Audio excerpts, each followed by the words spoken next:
We've all experienced loss on some level, but as my guest knows, dealing with loss as an adult is much different than dealing with it as a child. She's the author of the book, But I Don't Want to Say Goodbye, available everywhere books are sold. Her name is Tasha Mason. How you doing? I'm good. How are you? I'm doing good. It's great to talk to you. We were talking off the air a bit. You were a little nervous doing this. You said, "How's my lighting?" I said, "You look perfect. You look professional. You look like you've been doing this for a long time." Thank So, you. not going to be a problem at all. Now, I have spoken to people in other interviews about people's tendency to deal with grief quietly and to keep things bottled up inside. And I understand that that was very much the case with you after you lost your dad. You lost your dad at the tender age of 9. Do you Yes. mind starting out? Do you mind talking about your dad and what happened to him? Sure. My dad, awesome man, very funny. He's Army veteran himself. And at the time, I'm from a blended family, so he was married to my stepmother at the time. He passed away. So he died in a car accident. He, Really? yes, yes. He died, as a matter of fact, on December 12th, 1986. Wow. So the last time I heard from him, spoke to him, he said he was coming to where we were at the time. We were living in Arkansas, me, my mom, and my baby sister. And he said he was coming to visit us for Christmas.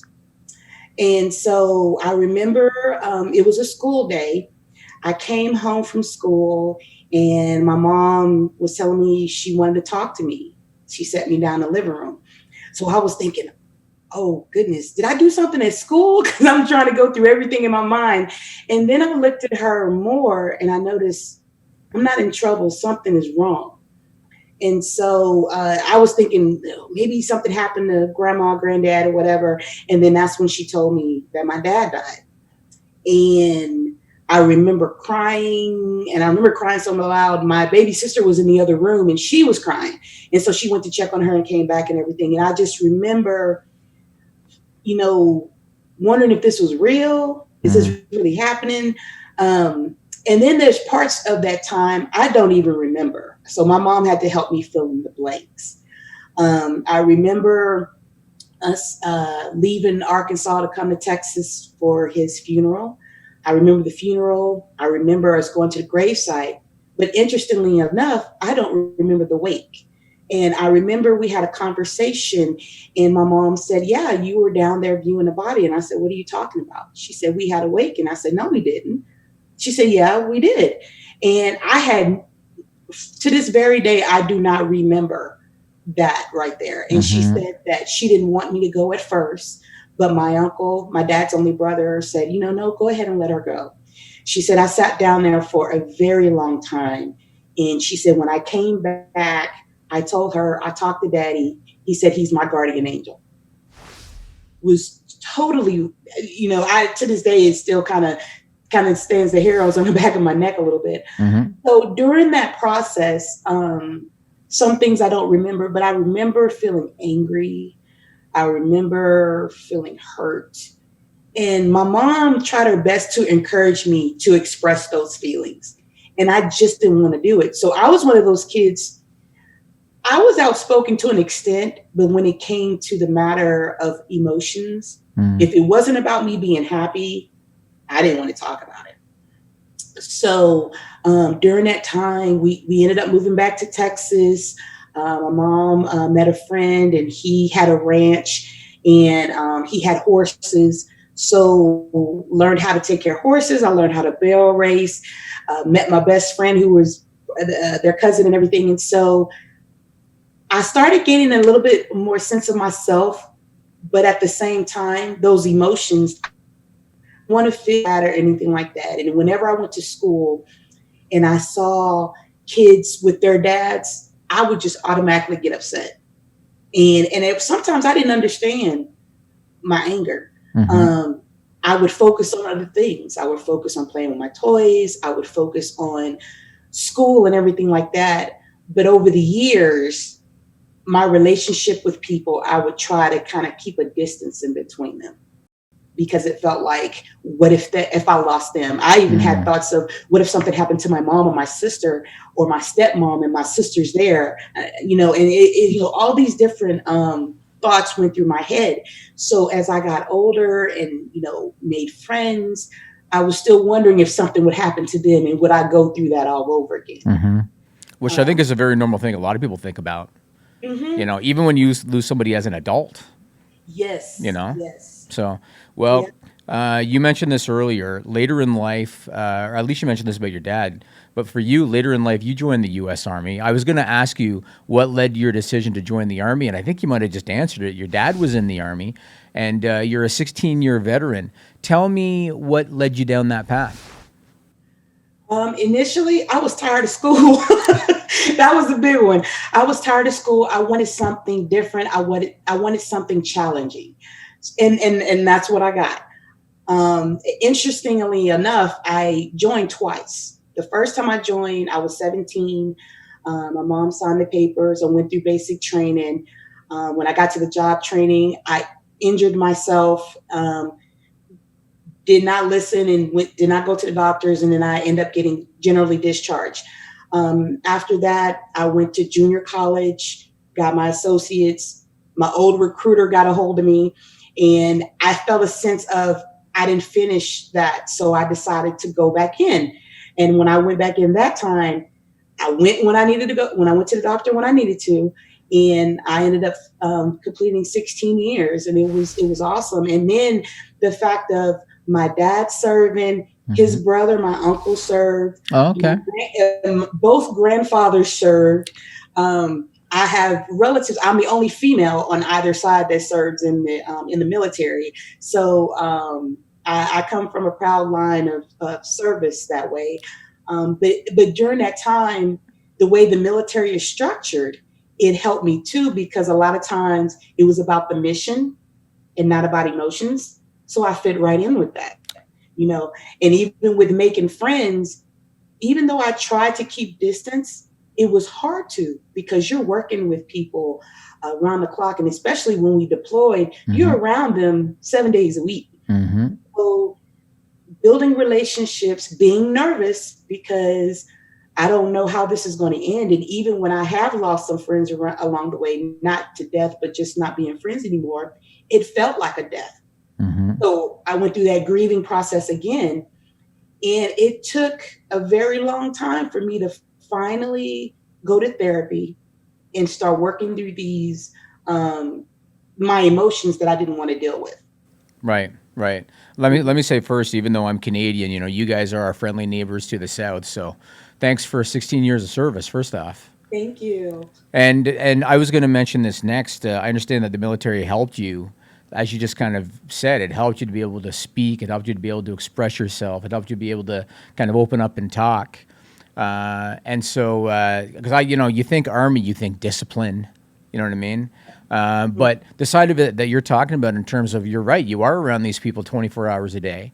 And so there would be a kinship and there would be communication there for sure. Exactly. The camaraderie. Camaraderie. Yeah, you can't have a shallow relationship that way. You get to learn about people and their background and their upbringing and, how they function and everything. And even though you may disagree on certain things, you still come together. And I've learned to, the only people that I wanted to only care about was my family, and that was it.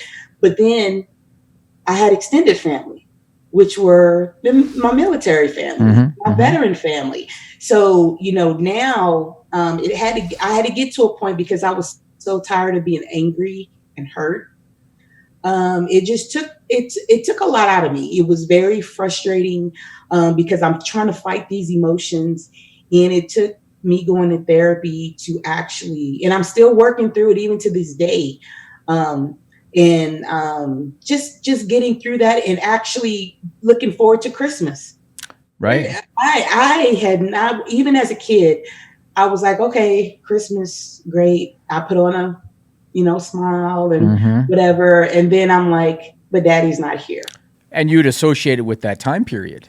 Exactly. Yeah, So yeah. I was hoping that Christmas was just another day and go on. But I remember my mom and I had a discussion about that. And I said, even though she was there and it was awesome, it was still just the fact of he's not there, Mm-hmm. and I remember in 2017, I went to Buffalo, New York, which is where my dad is from. So right up there, Canada. Like right close to Toronto. You're almost Canadian.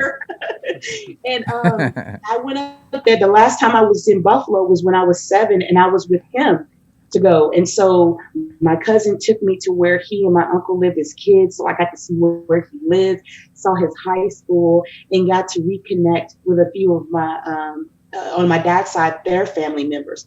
And then I remember I felt this sense of loss again because I thought about I never had all the father and daughter chats, Mm-hmm. or the dad, my dad talking to me about boys, coming from a man's perspective, him being at my graduations, even being there when I graduated from basic training in the Army.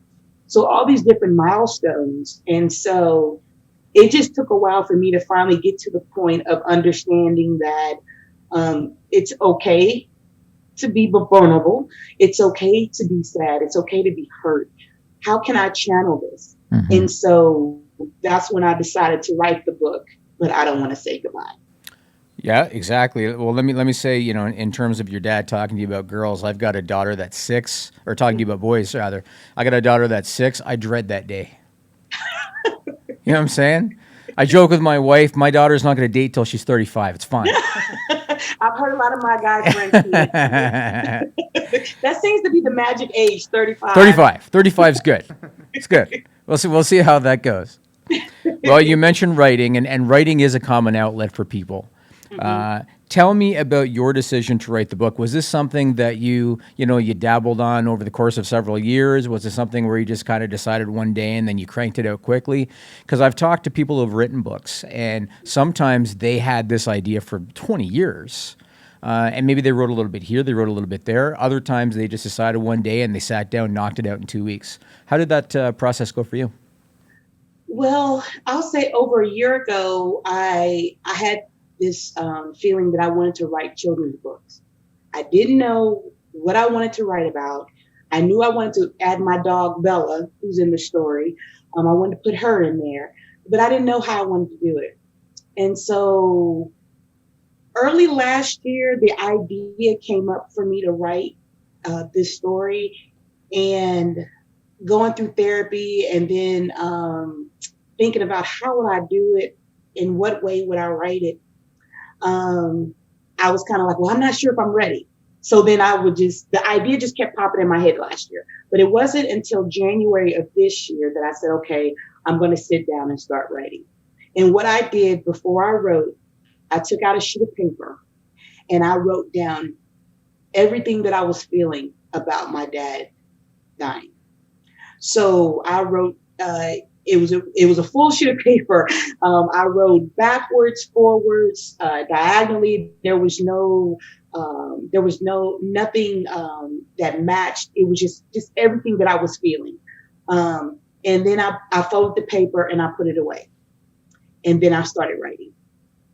And it took me some time because it was emotional, because now I am bringing up that 9-year-old that had those emotions again. So it was off and on for me. So I would start writing and then I'll stop. A week may go past and then I'll start writing again. So once I started writing, and then I had to figure out, well, how did I want to do the funeral? I didn't want to do a traditional funeral because for me, I remembered I didn't like the fact that I saw his body. So what can I do? And I remember a few years ago, I was just watching TV. I think it was a travel channel or arts and entertainment, whatever it was. I saw something about the Eternal Reefs organization. And I remember they were talking about Sarasota, Florida, and I lived there when I was in the Army for a little bit. And I was like, oh, Sarasota, what are they talking about there? And the organization was talking about making these reefs as a living memorial for for their loved ones. So they would mix in the cremated ashes with this eco-friendly concrete. and they would make cast a mold, and then it would be big, and they would put it in the water, a home for sea animals and everything. So I remember that idea came in my head, and I forgot who they were, and I said, well, let me Google it, and I found the organization, and I reached out to them. I told them, hey, look, I'm writing this children's book. This is what I want to do. Can I interview you guys? And they were like, yes, yes. So I interviewed them to find out how they got started, the process and everything like that. And I said, this is how I want to do the funeral. And that's how I went in that direction. Interesting. That's Yeah. interesting. And that's a very interesting way of honoring a loved one. Yes, You know, it's like yes. when my dad passed, he didn't want a traditional funeral. He wanted to have almost like a party at his favorite establishment. Okay. And I ended up cutting a speech with a beer in my hand because that's what he wanted. Right. So right. sometimes things don't have to be traditional, you know? Exactly. So I like the idea of the Eternal Reef, and I was going to ask you about that. So that's where that came from. You just saw it on a travel channel one day. And that's where it came from. And as a matter of fact, they sent me a couple of these. This is for those that wanted to buy the Reefs, and this is just a medium-sized version of it. Yeah. But imagine it being huge, Yeah. crane, and putting it in the water Interesting. and everything. And whenever you wanted to go back and visit, you could even dive and go down there because they have a plaque. They even let, if there's kids, they want to do arts and crafts, they put their fingers into the concrete before it dried, or if they served in the service, putting like army medals and stuff in there like that. Interesting. So I thought that was such an interesting way of honoring your loved one, because I know some people would plant trees, Yep. maybe take their ashes and go to a mountain or a beach and spread their ashes. But to do this and also protecting the environment at the same time, I thought that was a really great idea to do. It's very cool. Tell me about the book. Now, obviously, it's a children's book. It's a fictional children's book, but there are real life elements to it. How much of that story reflects your story? The emotional part of it. As a matter of fact, the first page talks about today is not a good day. Yesterday wasn't good either, and tomorrow definitely will not be good. So bringing that element of how I was feeling about that helped me in my way to express, but also helps people understand that children will go through various emotions. I've always heard, oh, well, children are resilient, they'll bounce back. But the thing is, do we actually pay that attention when that loved one is passed and really see how they're doing? Now, my mom, she did a great job at trying to bring that out of me. And one thing we talked about, and it's in the book, I made it important to show that the little girl saw her mom cry. I didn't see my mom cry. I had never seen her cry through that process. Never thought about her grieving, even though her and my dad weren't together anymore. They were still good friends. Never thought about her grieving. And we actually had a pretty good conversation about it recently after she read the book. Oh. Yeah, because initially she was a little bit, leery of reading it because she went through that with me. Mm-hmm. She was a little bit nervous on reading it, which I understood. And when she read it, she really enjoyed it. Very and nice. we talked about that. And she said, well, I don't think you saw me cry. And I said, no. So that's why I felt that it was important in that book as well, because, sometimes some kids are very outspoken. Mm-hmm. They're going to tell you what's on their mind. They're going to tell you how they feel. But there are other children that will keep it inside, that will internalize it, which is what I did. And not doing that as I got older, whenever something would happen, or if I dealt with somebody and trouble came on, I would resort back, and I wouldn't just don't want to deal with it. I don't want to deal with it. I want to go on because I'm not happy. Right. So the story is, the emotional part of it is me, is how I'm feeling, is how that 9-year-old felt during that process. Mm-hmm. And even though there were times we smiled, and sometimes I felt sad, and sometimes it was at the same time. I was happy and I was sad, and it was like a mixture of emotions. And I really didn't know how to articulate that, even to my mom. So it was like, since I couldn't express it, I'm gonna keep it inside. Well, things for you now have almost come full circle because you're a social worker now, and you also volunteer at a grief counseling center for children who have lost a parent. I imagine you must be the perfect person for them to talk to. And so can you tell me about that experience? What's it like for you doing that work, working with these kids? That was kind of like therapy for me too. I bet. Yeah. I remember the first day I did that, and sitting there in that circle, listening to each child talk about their mom or dad that had died. I felt like I was 9 years old again. I felt like I was that little girl that was feeling those emotions again. And so I had to, and I recognized that. So I made sure that that afterwards I dealt with that. I acknowledged those feelings, and it was like, okay, I'm feeling this way. It's okay, and everything. So, and you see these different kids are, some don't want to talk, some are very talkative, or in some days they're better than others, and just seeing them and how some of them grow and they get to a point where they no longer need to come to this counseling center because they've been able to process it in a positive way and continue on.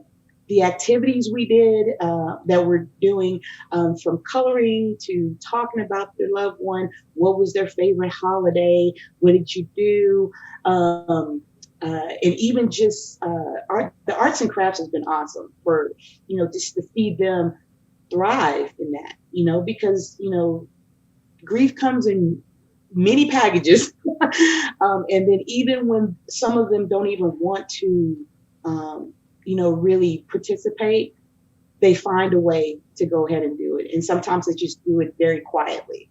And then maybe later on they'll start talking before the end of the session and stuff. So facilitating these groups has been definitely a blessing for me and helped me continue to process my emotions and everything too. Sure. And another thing, sometimes people look to special places for support and for strength. And I know in my case, when I lost a couple of family members over a short period of time, having two young kids was a massive help because they posed a great distraction. So in your case, I'm just going to ask you this question. Tell me about Bella. Who's Bella? Bella. She is an old English bulldog. She is 8 years old. I've had her since she was 4 months old. And she is such a delight. I remember, if there's times that I'm feeling down, she'll come and sit right next to me. I'll take her out walking. She loves to play. Even to this day, you think she's just a big old puppy. That's and she helped me a lot. And I, even though I have my mom, my sisters, and everything, my family has also been my rock. Bella being here since I, lived with Bella and everything, she's been awesome. I mean, Bella even has her own room. And her own Instagram page, is that right? Yes, that right? She has her own Instagram page, Bella Bulldog Life. She has her own room with a TV in it. She has a fire stick. She has her own bed with it. She has a fire stick too. Yeah. So yes. She is a huge part of my life. And with her, with my family, my relatives, my military family, my close friends who I consider family, because for me, and even in the story, it talks about what family means to the dad and what family means to me. Because I learned over the years that family doesn't necessarily have to be blood. You're right. And being in the Army and then being close to people in different activities helped me understand that, growing close to people, connecting with people, something that I really didn't want to do a long time ago, and now I'm actually doing that. That's great. Well, for more information on Taché or Bella, you can visit TachéMason.com. And again, her book is called But I Don't Want to Say Goodbye. It's available anywhere books are sold. This has been Taché Mason. It's been a pleasure talking to you. Thank you.